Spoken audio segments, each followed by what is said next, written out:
माता दुखी है। और याद रखना, जब जब गैया और कन्या दुखी होती है तो समझ लेना सृष्टि का कल्याण होने वाला नहीं। अकाल मृत्यु बढ़ जाती है, अतिवृष्टि बढ़ जाती है, अनावृष्टि बढ़ जाती है, क्योंकि जब जब सृष्टि में गैया का अपमान हुआ है, मैया का अपमान हुआ है। आज देखिए, सबसे ज्यादा अगर कोई दुखी है तो गैया और मैया। दूध नहीं देगी तो गैया को छोड़ दिया जाएगा, और मैया बूढ़ी हो जाएगी तो मैया को छोड़ दिया जाएगा। बोलो राधे। हाँ जी कि ना जी?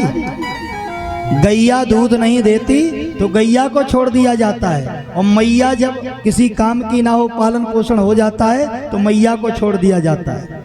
और जब गैया और मैया दुखी होती है तो याद रखना तुम भी उस पाप के भागी बनते।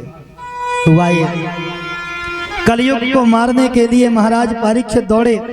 गौ माता बोली, नहीं राजन, इसे दंड मत दो, क्योंकि ये काल ही कलिकाल है, इसे दंड मत दो, क्योंकि गैया जैसा कोई शीतल नहीं होता।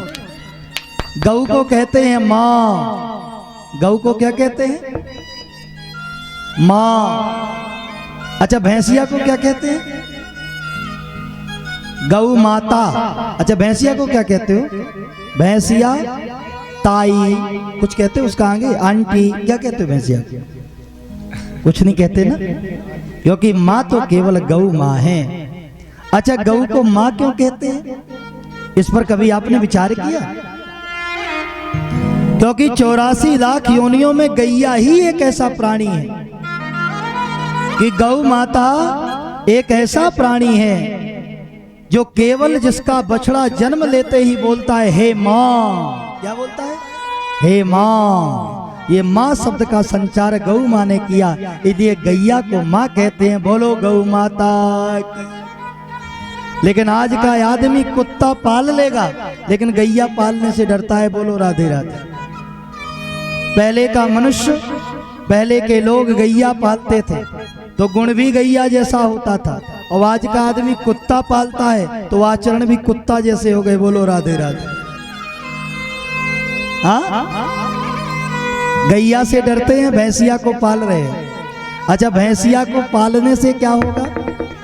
जिस तरह से भैंसिया किसी की नहीं सुनती है, आप सड़क पे जा रहे हो, कितना भी हार्न बजाओ, कितना भी चिल्लाओ, लेकिन भैंस सुनने वाली नहीं है। अच्छा, इसका प्रमाण भी है, भैंस के आगे बीन बजे और भैंस पड़ी पगराए।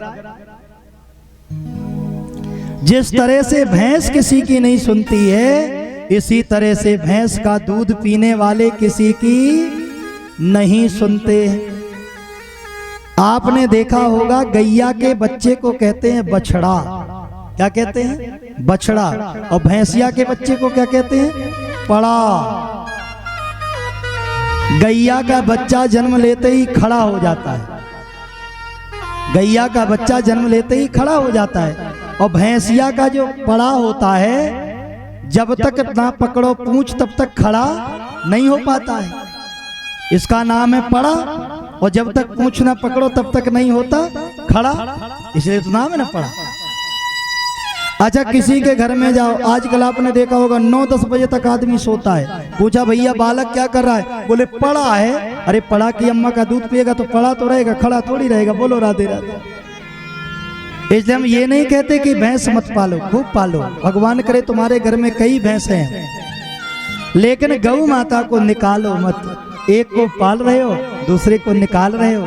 हमारा निवेदन ये है, पद्म पुराण कहता है, गौ माता के दर्शन से सभी देवताओं के दर्शन का फल मिलता है, क्योंकि गौ माता के मस्तक में 3 देवता हैं।